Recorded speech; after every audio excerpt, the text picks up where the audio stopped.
Hello and welcome back to Let's Play Rogue Trader with me, Break It Down. Let's report our success to Governor Ruoldo. Down, Gara. Bad beast, very bad. I apologize, Your Celestial Highness. How's your imposter hunt going? Gara. My darling pet. She's guarding the Stripperiases. Every once in a while she gets an allowance in the form of Alcedont bones. What has it done wrong? Gemma's ripped off my finger along with a slice of Alcedont. It's my fault for forgetting their predators, albeit domesticated ones. You've reduced a beast born to hunt and kill to a domesticated pet. Without purpose and discipline, both man and animal alike are destined for degradation. Salamor nods at Glado, who is completely unfazed by the multitude of delicacies. See, this is the level of obedience and dignity we should strive for. You see a beast devoid of free will as an example to follow. All I see is a broken spirit bound in the chains of cruelty. If your blade does not obey your hand, it may one day pierce your throat. Bella's words cause the governor to shudder. What if you too are an imposter, Ruoldo? Your Celestial Highness, how can you say such a thing? I've never even seen a lowborn village up close. They are cowering down there, thank the God Emperor. The governor empties another goblet brought to him by the servants. Fetch us more Amasec. Now. What are you looking at? Go, go. Useless layabouts. They say people go missing after the imposter hunt. What do you make of this? Your Celestial Highness must have been listening to a lot of gossip. Who cares where the rabble goes afterward? However, I can assure you that the victors are often sent into my personal service. We call it the highest favor, and today, it'll be up to you to choose whom it should be bestowed upon. The governor is dragging out his words, as if he is not entirely sure of them himself, or is not telling you something.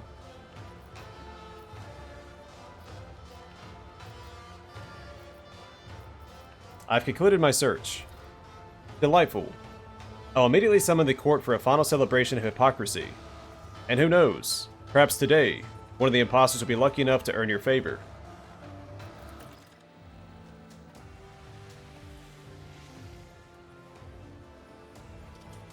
Trying to add a note of gravity to his voice, the governor proclaims, "Most radiant ladies and noble lords, I hereby declare the imposter hunt officially over." The crowd responds with uproarious cheers. The participants of our masquerade already stand before you. Did you guess correctly? Did you expose them all? Please don your oculars and have a good look. Ruoldo turns to you and whispers conspiratorially, "Not one noble is permitted to hunt the imposters this time, my lord. Still, knowing their penchant for such games, I do suspect they tried to make their guesses anyway, quietly, among themselves. All these imposters have been found out by none other than our celestial guest, Donnie Dawson von Valancius. An unsurpassable show, Your Celestial Highness. Bravo, bravo. Maeve, present our gift." Hear the fool's voice from somewhere among the crowd. A noble torso branded at the behest of the rogue trader himself. Oh, what bitter irony. My standing ovation to you. Yeah, he branded a real noble as an imposter, on purpose. The Assertion Mask. The wearer gains +1 psi rating and +15 persuasion. If Perils of the Warp is triggered and a demon is summoned, the demon attacks the closest to it, non-demon target. Your Celestial Highness, as an honored guest of Thessera, would you like to say a few words of guidance to our beautiful world?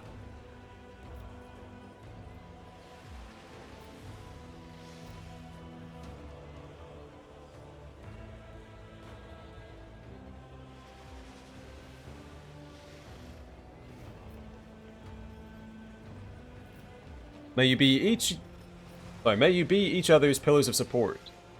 We shall achieve all we strive for, and we shall prevail. Only together can we do so, for there is no greater force in existence than our unity. Hear, hear. All hail our celestial sovereign. Glory, glory.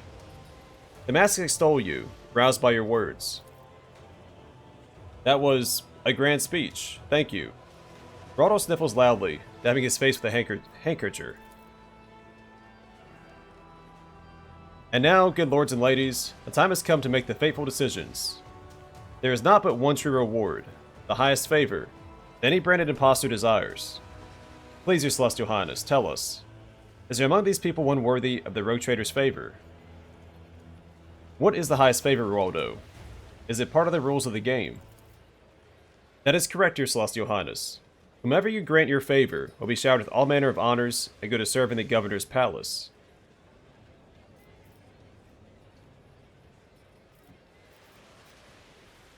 I choose the lady in the golden mask, who so expertly sets snares for her rivals. Why, thank you, your celestial highness. I knew you had a heart of gold and a sharp mind.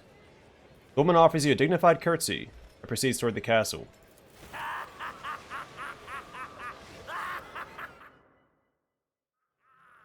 You hear venomous laughter from among the crowd and recognize Bluff's voice. As the square drowns in the clamor and applause of gawkers who are spectating the game, you look around for the court fool, but cannot spot him anywhere. Such is His Celestial Highness's brilliant decision, which for some may have been fateful indeed. And finally, the hour you've all been waiting for, the concluding part of our, conclusion, the Great Feast. The crowd's patience is worn thin. Filling his lungs, the governor shouts out, "Laceraxes, dinner is served." Oh, come on. Cyber Laceraxes' lumens glow blood red. Before the condemned can even scream, the beasts pounce on their prey with hungry snarls.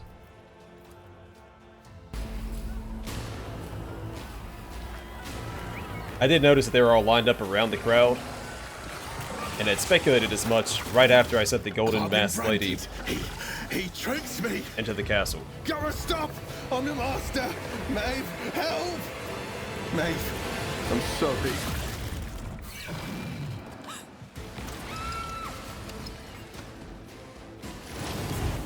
Across us. I'm not sure how the governor got branded. Probably Bluff? If I must. I understand your intent.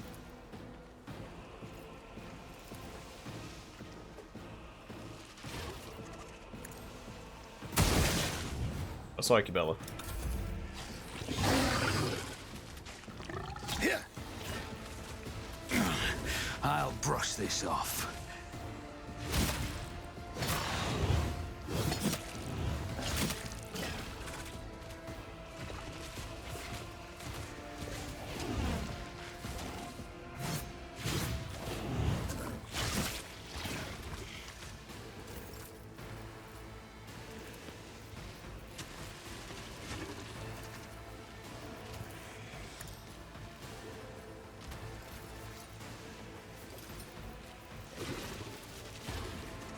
It won't take long.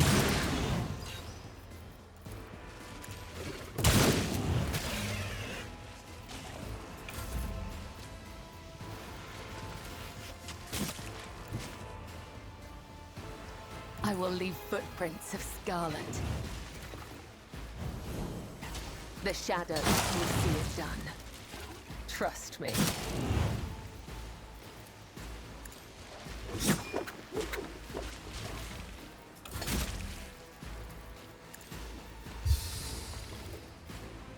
Naturally.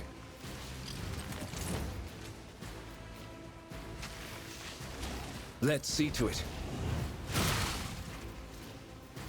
For the throne's glory. But of course, Lord Captain.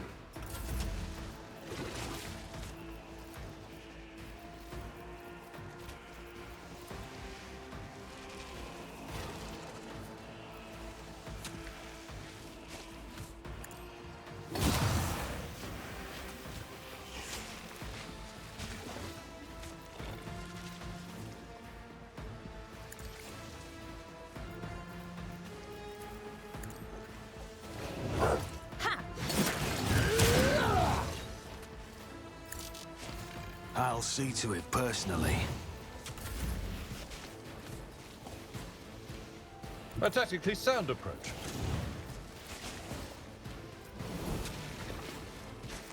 Alright, buff up him. We're trying to take this guy out first. He's in the middle of my party, so he should not last long. I will do my duty.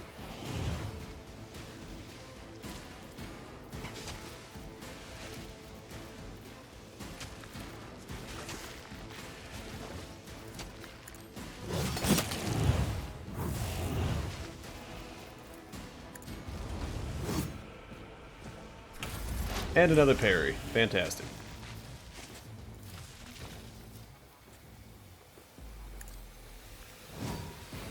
I am not your Xenos pet monkey. If it serves your cause. Ancestors guide me. If I must.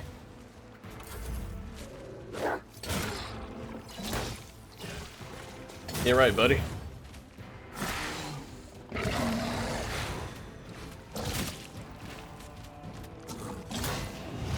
Hang in there, Salamorn.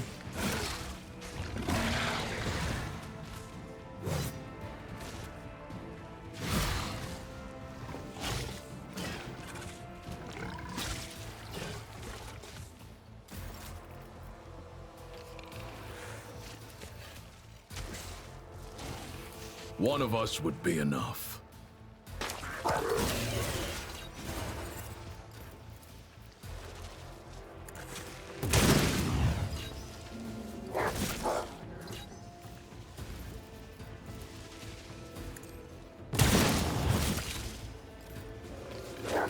Good job, Glado.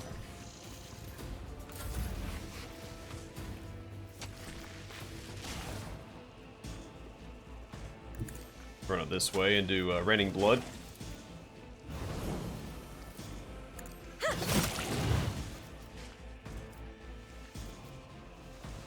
Why can't I use Death from Above?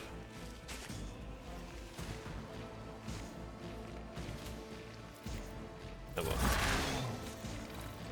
I won't Say object that's to it. okay. Naturally.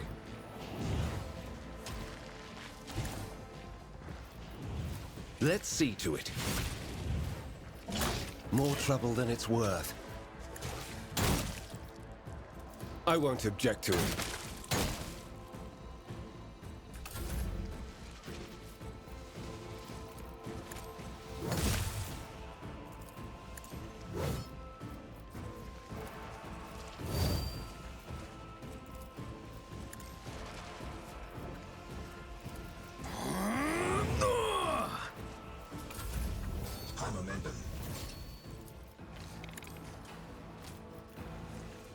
Indeed.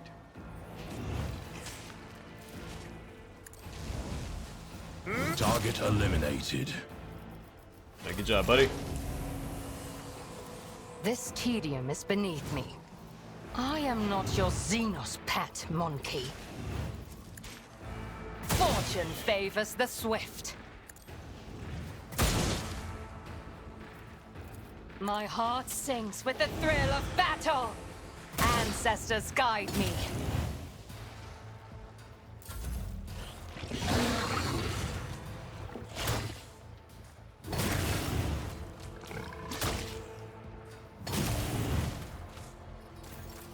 Yeah, we can do that all day.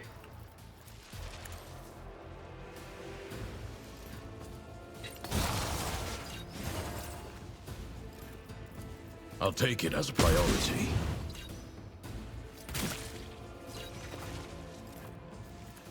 Accepted.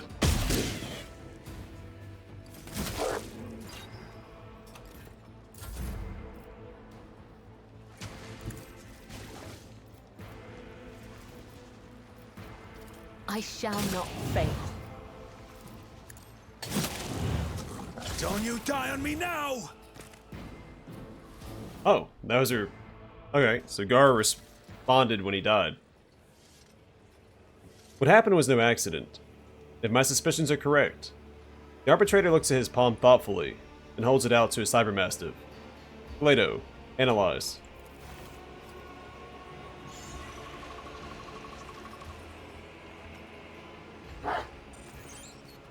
The dog's visor shimmers as it scans his skin with the mesh of rays. Finally, there's a metallic click and the descending hum of cooling servo motors. The Proctor's Augmetics respond with a soft buzz. A data brand. The Corpfold put it on me when he shook my hand. Then the Laceraxes attacked everyone who had been marked. However, the beasts were not at all eager to tear you apart, Rogue Trader. It appears you're wanted alive, but without my protection. Oh God, Emperor. May presses her hands to her chest in the sign of the Aquila. Her lips whisper a prayer. Forgive and protect his soul. They give and protect. Ruoldo mentioned being branded before he died. Do you scan him too, Salamorn? I speculate not, considering he evaporated. At his master's command, Vader directs his scan rays at the dead man's severed hand, which has somehow avoided being reduced to shreds along with the rest of the body. The Cybermassive's augmetics emit a warning signal. Ruoldo was branded too. He couldn't have known, or else he would have not doomed himself like that. I assume this is likewise the work of that buffoon. The only question is whether he was acting of his own accord, or at the behest of someone more important. Who saw you praying for, Maeve? My brothers, my lord. I had a feeling he wasn't acting himself lately. If I'd known he had fallen in with scoundrels, I would have found them and strangled them with my own hands. So the court fool is your brother? Yes, my lord. Maeve lowers her eyes. We're a lower nobility, and it is a high honor to be the governor's own court entertainer. What reason could your brother have to want to get an arbitrator's blood on his hands? It's a mystery to me too, my celestial lord. I think about it, and I can't even imagine why. But lately, it's like he's not himself. He keeps muttering these awful rhymes about blood and fate. It's like he's waiting for something. But I just can't understand what. Ruoldo called your name before he died. I have no idea what's going on. I'm so confused. Maeve stares at Ruoldo's mauled corpse with unblinking eyes. Is this just a horrible nightmare? Could it be I'm just dreaming? For a second there I thought, no, I'm sorry. It's impossible. You thought what? I thought it was my brother calling my name, not Lord Ruoldo. But Dean wasn't there, meaning I just imagined it in my fright. Yeah, so I had briefly thought maybe her brother and Ruoldo got swapped. Possibly under threat of her being killed. That's because, again, they have the face swap thing going on, so that Lord Ruoldo could be anybody. They swap face skin. That's why he gave particular care to her, and possibly put her next to the rogue traitor, because that's where she'd be safest. You think back to Ruoldo's last moments.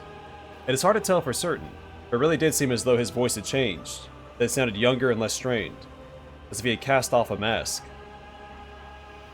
So, who is to be considered the governor now?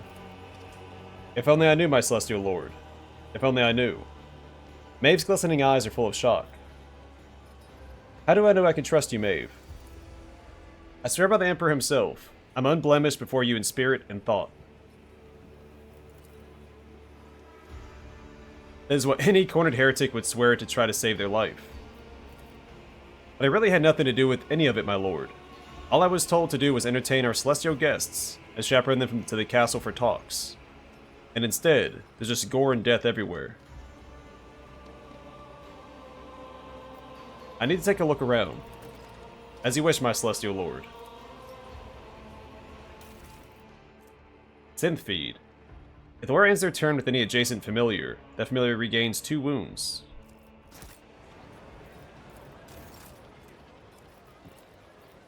Ready to get back to duty?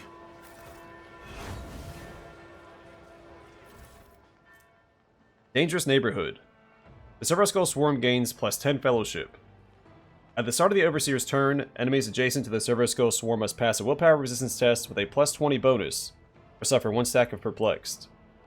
The Servo Skull Swarm's deflection is increased by +1 for each perplexed enemy in a 4-cell radius. You can also level up. Willpower, right?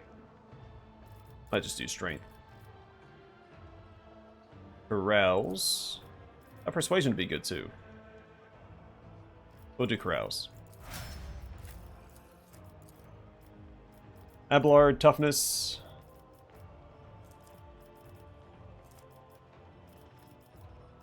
Oh, commerce isn't even an option. Probably Medicae. He's kind of my backup medic. For her, probably toughness. Athletics. Willpower for Heinrichs. Toughness would be fine too. One of the two. Let's do toughness. And Lore Warp. As an Inquisitor, I mean, he is of the Ordo Xenos, so he'd be an expert on Xenos. But he's also an Inquisitor, so he should have some understanding of the warp. Agility for Owlcat and Lore Xenos. I do need logic on somebody.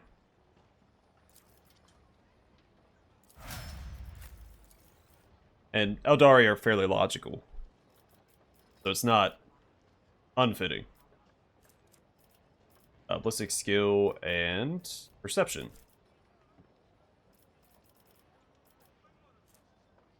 Arouse would be good. Awareness. No, he's an arbitrator. We do awareness. I always keep my options open. Are you ready, my celestial lord? Take us to the castle. I hear and obey, my celestial lord.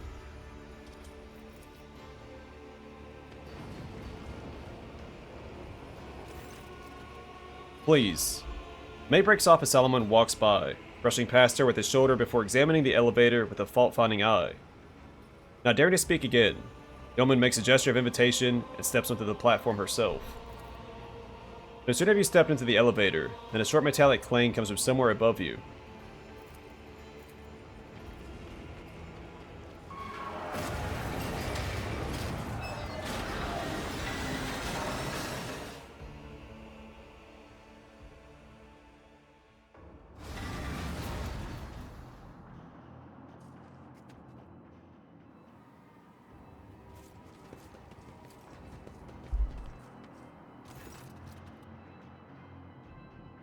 I hope you enjoyed my bloodthirsty menagerie. You instantly recognize the spiteful voice and the cocky smirk of the Fool's Mask.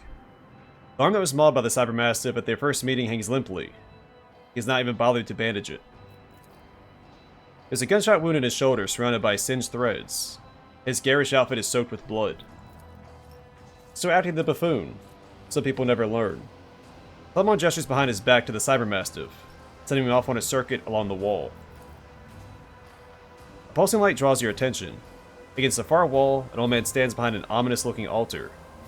The heavily augmented man stares in wonder at the flashes of blue light snaking through the veins of the Thesaurus on the floor and walls. The crystals in his eye sockets gleam and go dark in time with the flashes. At once you recognize him as the sculptor who offered to carve your visage out of Thesaurus. The old man does not seem to notice you. All his attention is focused on the strange altar. Padua, the executioner, stands behind the fool and gives you a crooked smile. Nearby, Lucra, the fortress commander, keeps a sullen vigil. His hand never leaves the handle of his weapon. Bodyguards for a private conversation. Isn't that a bit much? Times are troubled, as you know. I want everything to go according to plan. The governor is dead. Was it your doing? Don't be ridiculous. I couldn't swallow a man whole even if I wanted to. Bluff throws up his arms in an exaggerated fashion. The Lacerax fool. You unleashed it on the governor. Don't try to deny it. It seems humor is not part of the vocabulary of the Emperor's servants, but truth should be. You see, that governor was a fraud, a fake, not worth crying over. The true governor of this era stands before you, esteemed guests. Dean, come on. Don't say things like that. It's not right. It's... Shut up, you idiot. You can't even do as you're told. The fool tosses a look of utter contempt at Maeve. Take off the mask. I want to see whom I'm speaking to. Wrapping his hands around the mask, Bluff begins to slowly pull it away from his face, squirming and sobbing theatrically. Suddenly, the moans turn to gurgling laughter, and the fool removes his hands from the mask. A jest. You have time to examine this face. Very thoroughly. What was it that Maeve should have done, Bluff? Bring you here, to the altar of change, not ask questions. So simple, but she couldn't even manage that. And I, according to your plan, was supposed to die. Salomon raises the palm of his hand that holds the invisible mark of the data brand. Exactly. I don't need you, but don't worry, I planned for this as well. Havrisk, are you ready? Oh, so they probably have a way to change bodies. So, the governor is in Dean's body, Dean was in the governor's body, and they're trying to put the governor in the rogue trader's body. I see. Bluff smirks, clearly enjoying his imaginary power. Or is it real? Salamar turns slightly away from the fool, makes a series of furtive hand signals, telling you to stall while the Cybermassive gets into position.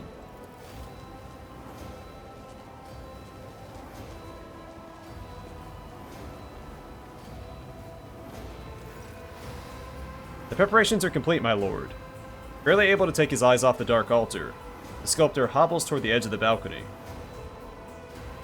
The Sarah's not your homeworld, is that right? I see you've already found me out, eh? That's right. I was born and raised on Idex, the greatest world in all the Imperium. I'll never forget that mix of plasteel and ferrocrete, the glitter of proud spires, and the eternal humiliation of my appointment. Why were you sent to Thessera? To serve the Imperium faithfully and honestly. Why else? Our all-knowing administratum benefits if the feudal throne is occupied by someone with an intelligence level higher than a Grox's. A golden shove for all my diligent service in Idex. I packed my bags and came here to govern this backwater. What a joke. If you're the real governor, why bother masquerading as the fool? I've always preferred masks to those mugs. Bluff gestures vaguely at the crowd thronging the square below. Besides, who'd take the poor wretched fool seriously? Who would suspect? I found a replacement. Ruoldo wanted to play at power, and I graciously let him. Pity he didn't rule for long. I, on the other hand, had a costume change and took a seat among the spectators. I sharpened my wit. I even began to enjoy it. And all of it for this one day, this exact moment. The elation in his voice sounds almost maniacal. The arbitrator gives you a subtle nod. The Cybermassive is close enough for a decisive lunge. I suppose the irregularities with the tithe were part of your plan too. Oh yes. One small part of the grand design. To be precise, the first bait you had to take. What you did, with commendable zeal. The concept was simple. Disrupt the shipment and provoke a response. An ingenious trap that the Arbites walked right into. But fate granted me a special boon. You're caught in my net along with them, Donnie Dawson. You didn't trap anyone. You shot yourself in the foot. Only an idiot would think they could outmatch a rogue trader and a proctor together.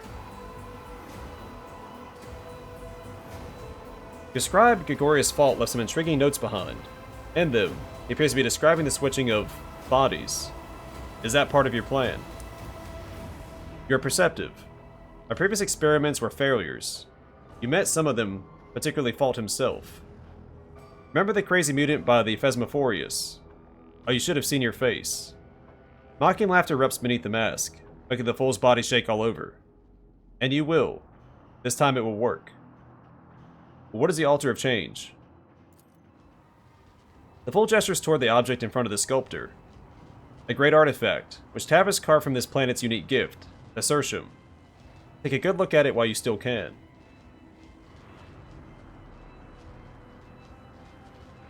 Draw your weapon. Governor, fool, or perhaps you're just a madman, Bluff. You have to be any one thing. Bluff chuckles darkly. Bluff ignores the arbitrator, his gaze fixed on Maeve. More specifically, on the necklace on her chest. A lovely piece, isn't it? See Salamorn's hand signal at the corner of your eye. Beto leaps but does not reach the fool. The psyker moves at the same time. A flash of light, and everything goes dark.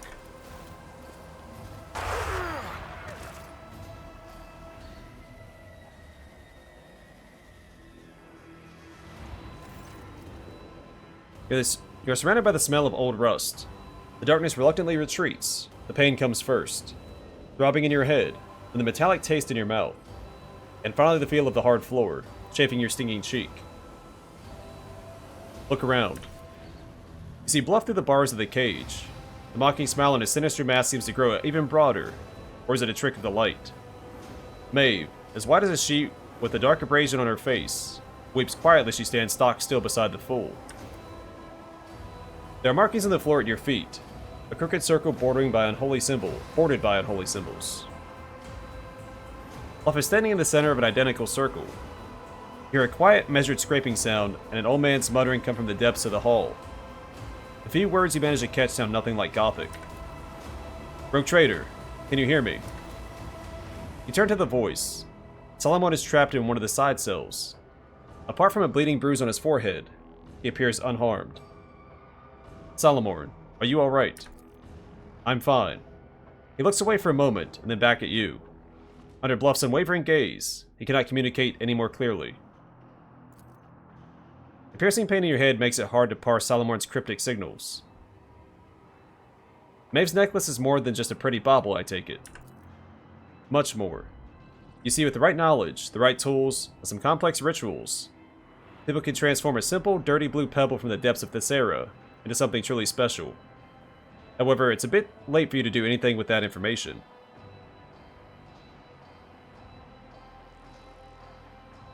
When I get out of here, you are dead. Enough chit-chat. Havrisk, begin.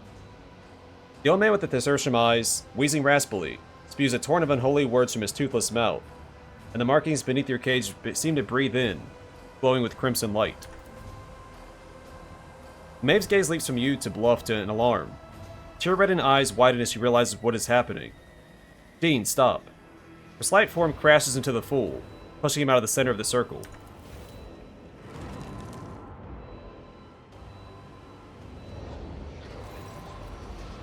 The ward explodes into shards, spews the blinding light that burns out your eye sockets, incinerates the air in your lungs, makes your heart shudder in your chest. And finally, darkness descends, impenetrable and absolute, encompassing everything. It cradles you, dissolving everything that was once you, everything that once was. You're bobbing like a boat tossed upon the waves. Colors and sounds meld into a cacophony, stirring up nausea in this exhausted body. You blink, and the patches of color fall into place. Or do they? Across from you in the cage, you see a frightened, disoriented face. An expression you have never seen in a mirror. At your feet lies a gaudy mask that has fallen from the fool's face, covering his wrinkled visage with both hands. The ugly and enraged governor of this era rises hastily on trembling legs. Staring daggers at you, Ruoldo shrieks. Seize her! Seize Maeve! The guard takes a heavy step in your direction. The look on his face promises nothing pleasant. Scramble back. Glado, attack! Your head swims. Through the haze, you recognize the figure of a guard coming closer and closer with no sign of stopping. Your gaze sweeps over the room, searching for a way out. For a solution. Though somewhere at the periphery of your vision, you notice a streak of scarlet. Is the Cybermassive's visors lighting up, giving you a chance to run?